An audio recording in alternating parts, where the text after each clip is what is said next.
کتے کو پالنا اسلام کی نظر میں۔ السلام علیکم ورحمۃ اللہ وبرکاتہ۔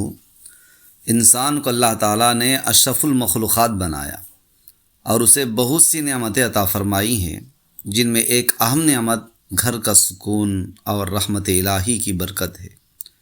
مگر بعض اعمال ایسے ہیں جو رحمت اور برکت کو گھٹا دیتے ہیں۔ انہی میں سے ایک گھر میں بلا ضرورت کتا پالنا ہے۔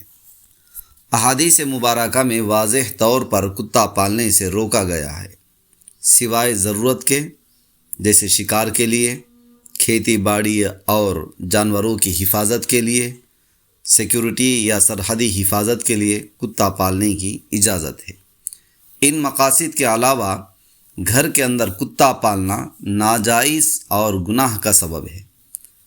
نبی علیہ الصلاۃ والسلام نے فرمایا، جو شخص بغیر ضرورت کے کتا رکھے تو اس کے اعمال میں سے روزانہ ایک قرات کم کر دیا جاتا ہے، یعنی روزانہ ایک پہاڑ کے برابر اس کا ثواب کم کر دیا جاتا ہے۔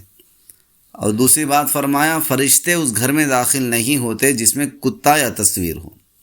سوچئے، جب رحمت کے فرشتے گھر میں داخل ہی نہیں ہوں گے تو سکون، برکت اور حفاظت کہاں سے آئے گی؟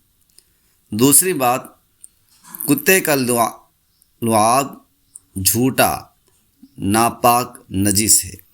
اگر کتا برتن کو جھوٹا کر دے تو اسے 3 مرتبہ دھونا چاہیے، اور بعض فقہاء نے فرمایا کہ 6 مرتبہ پانی سے دھونا چاہیے اور 1 مرتبہ مٹی سے رگڑ کر دھونا چاہیے۔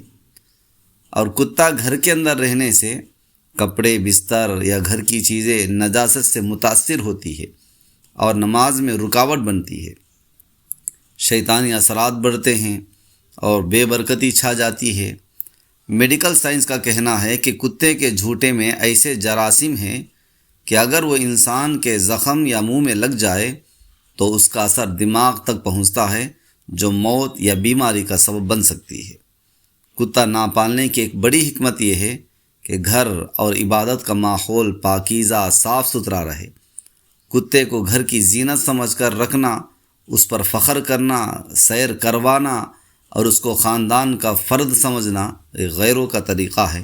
اسلام ایک پاکیزہ مذہب ہے جو اپنے ماننے والوں کو گندے ماحول سے دور رہنے کا حکم کرتا ہے۔ ہمیں اپنی اسلامی شناخت بچانی چاہیے۔